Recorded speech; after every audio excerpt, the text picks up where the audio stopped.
I am hesitant to say there is a sense of urgency here, but there is a sense of urgency. Don't go broke in a nursing home.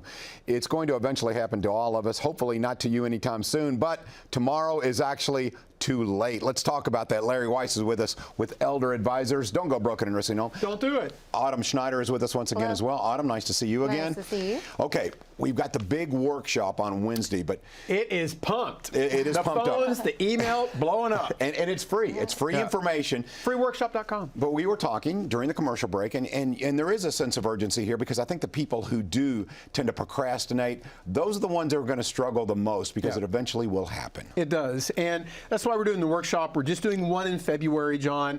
It's tomorrow. We checked in concert with Kevin Harned, everyone's weatherman. Why go anywhere else but wade through weather with Kevin Harned? Love Kevin Harned. Kevin said we're going to have beautiful weather tomorrow. Yep. We are. And next week as well. So, yeah, we're just doing one for Kentucky and for Indiana as well. For the Hoosiers, are going to have to cross the river to come to the Hilton Garden Inn tomorrow at 10 a.m. Steve Lyon will be there. But it is good news.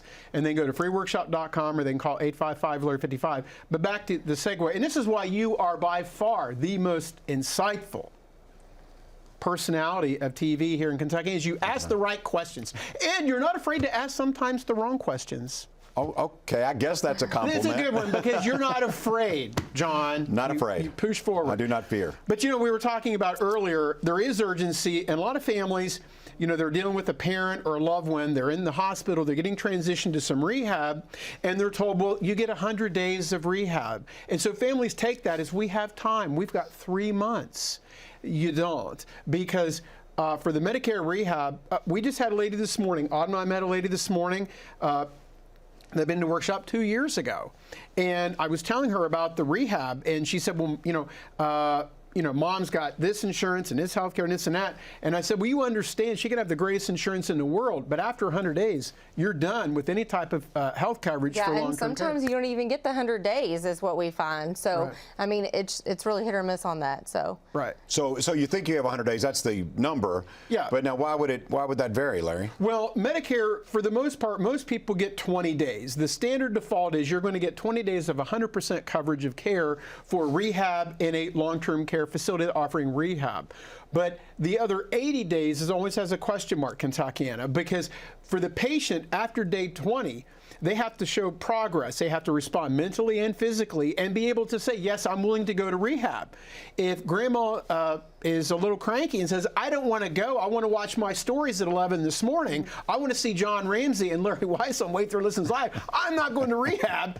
It's worth considering giving up the rehab to catch you every day at 12 on Way Through Listens Live. But then they're going to take her off the rehab. But you know, you could actually do both, couldn't you? You really could. That's what the DVR is for. Yeah, you can do that. Right. And the importance of pre-planning. Yeah. So I realize that you do crisis planning, and that happens often. But pre-planning, things tend to go a lot smoother. Don't get me wrong, the emotions are always going to be there, and you know you're going to deal with those. But with pre-planning, at least you go, okay, I have peace of mind of knowing we're moving in the right direction. Right, Autumn? Right. It's all about the direction. I mean, there's so many people that have no idea what pre-planning is even about, and that's why we really encourage you to come out to the workshop, because you're going to learn so much more about what we do, what we bring to the table for that pre-planning, you know, the trust, or maybe we just need to get some assets lined up for a nursing home if it's 6 months or 8 months down the road.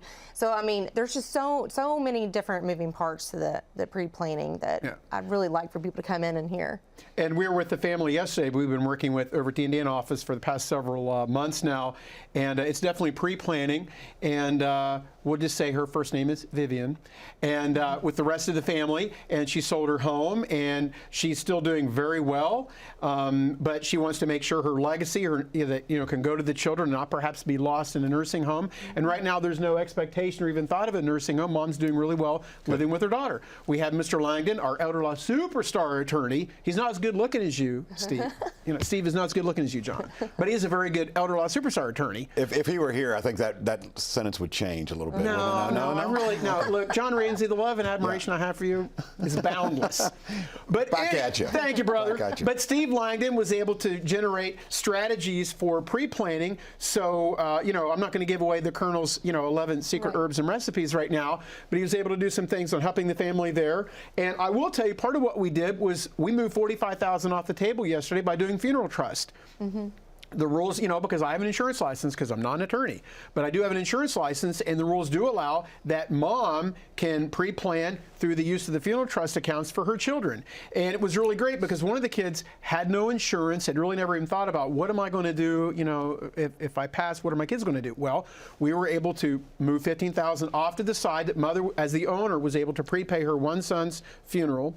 The other daughter, she had insurance, and she was a little like, well, I've already got life insurance, and I've told the kids. I said, well, but that's still there. Mom has the right and ability to do that. And mom, at her age, had quite a bit of, significant liquid assets, so we were able to move $15,000. Right. So then even if your funeral's paid for and you have the money, it then comes back later to the family. So it's just a little something that we can protect. Strategy. Yeah. Right. And it's a good strategy. And that's pre-planning, right. And, it's not a new shiny new car or a trip to Vegas, but there are ways that you can move assets correctly. Right. And if there is a nursing home issue down the road, these are compliant. They work within the rules. That's why you want to come to the workshop. Just go to freeworkshop.com or call 855-LARRY-55. I think we're going to have a lot of people. Yeah, it is an absolutely free workshop, and it is good information. Okay, because we all tend to procrastinate, and I think we can understand why, but here is the good news. It is good news. That's the bottom line here, is when you find this information, you're going to be able to keep more money in your pocket. All those doom and gloom stories you've heard can happen unless you get a hold of elder advisors or attend this workshop so you can get this information. So, for those who have procrastinated, what kind of questions can you answer for them, Larry? I know there's a grocery list of things, because it's not just getting placement or getting into a senior facility. There's all kinds of moving parts. Yeah, the biggest problems we have is, I like to say this, I was on the show yesterday, not as resplendent today as I was yesterday. Thank goodness. Thank you, Autumn. I decided to tone it down. Hey, say hi to your mom, Terry, Autumn. Hi, Mom, Terry. We love you, Mrs. Althouse. Big love for Terry. So in any event, she's a peach, by the way. She's a peach. Autumn's mother, Peach. But in any event, a lot of people are operating under barbershop law, beauty shop law, or internet. And it's usually almost always wrong. I mean, there may be some set of facts that are correct and accurate, but they're not applicable to the case. The biggest thing, we even had this with the family yesterday. Well, the IRS says we can give $15,000 to the kids or whatever. Well, they can. That's the annual exclusion amount. But if there's Medicaid on the horizon, Medicaid doesn't care, and that's going to come back on the family. That's one of the biggest things we have to deal with families, is they're convinced, well, because the IRS says I can do it, well, IRS for tax planning, but not for Medicaid, because that's an improper transfer, because that happened within the 5-year look back. They're going to look for it, and it's going to come back on the families. But have an open mind. It's never too late, Kentuckiana. It's never too late. Come to the workshop. It's fun. It's fast-paced.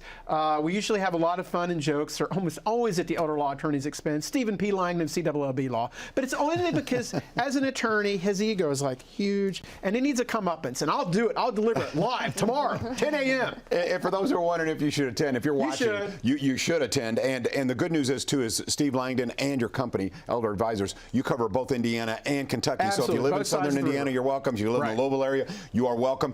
And different rules. Steve made a point yesterday I thought was interesting. He said not only do they vary state to state, which I think we can all understand, different state laws, but he said sometimes they vary a little bit county to county because how the law is interpreted can be different. Or the cubicle. Or the cubicle in the same county. We can have two cases. Really? We get everything off. We get over to the law firm. Dana Bergen is Steve's secret weapon, the paralegal.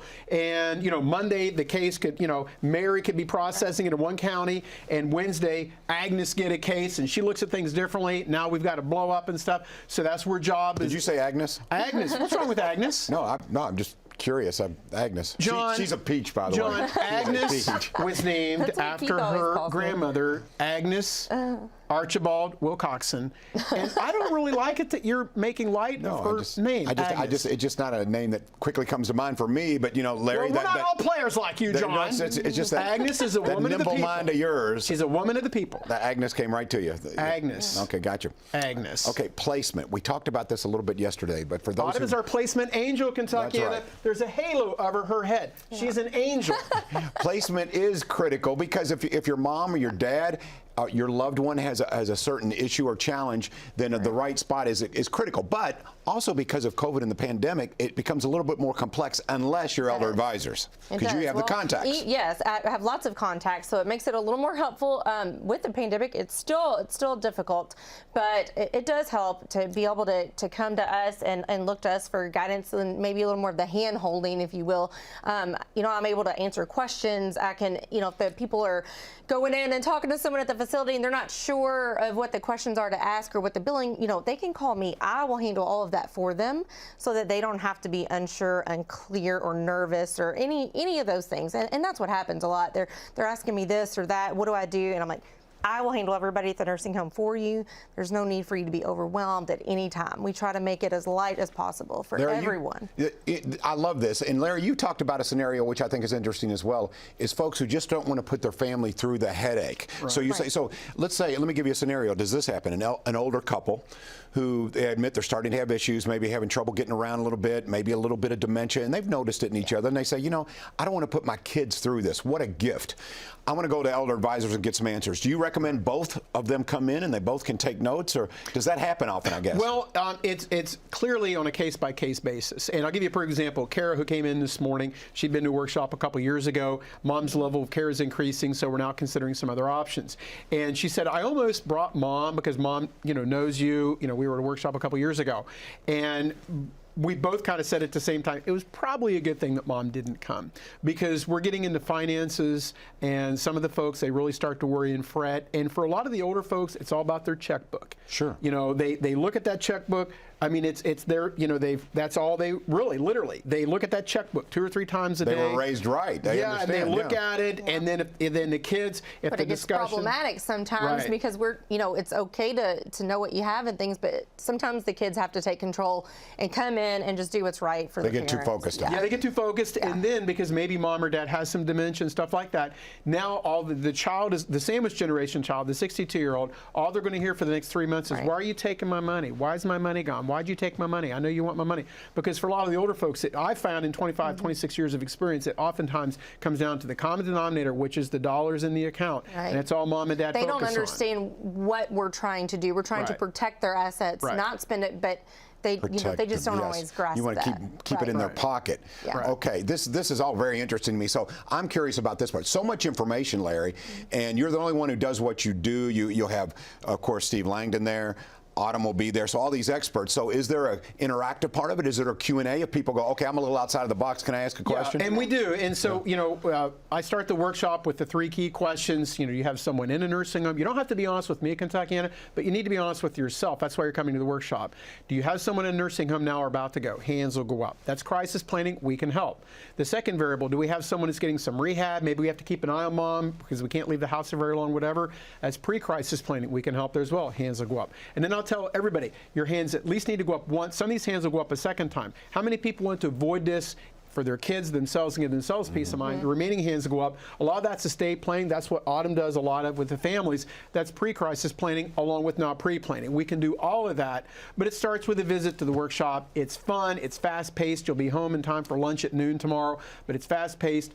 The attorney will be there, but we do ask questions. But what happens is people will start getting into, well, my brother, he's got an alcohol problem, and he stole some of Dad's money. I go, you know what? Save the Victor Newman Young and Restless soap opera dynamic stuff for a free consultation, which we make ourselves available for, because then we'll get into the details later at a follow-up meeting. But it's a quick meeting tomorrow. Speaking of, that's probably for those out there who say, I don't want to talk about my family, and I don't want to expose all this. So if they want a one-on-one meeting, don't get me wrong, the workshop's still a good idea to get a basic understanding. Absolutely. But a one-on-one meeting is certainly something we always you make ourselves available for free consultations. And they because can fundamentally, call any time and schedule a one-on-one meeting. They don't have to come to the workshop if they're not able. They have to work or something like that as well. Just call us and schedule an appointment, and we'll be happy to get them in anytime at either office, Indiana or Kentucky. But it's good to get basic information at the workshop. And it's a long journey begins with this first step. And it's free. And it's a free workshop, freeworkshop.com. All righty. So we'll tell you more about the workshop and why you should attend. We'll have some answers to a few of your questions. Autumn Schneider is here. Of course, Larry Weiss. Don't go broke in a nursing home. We'll be back.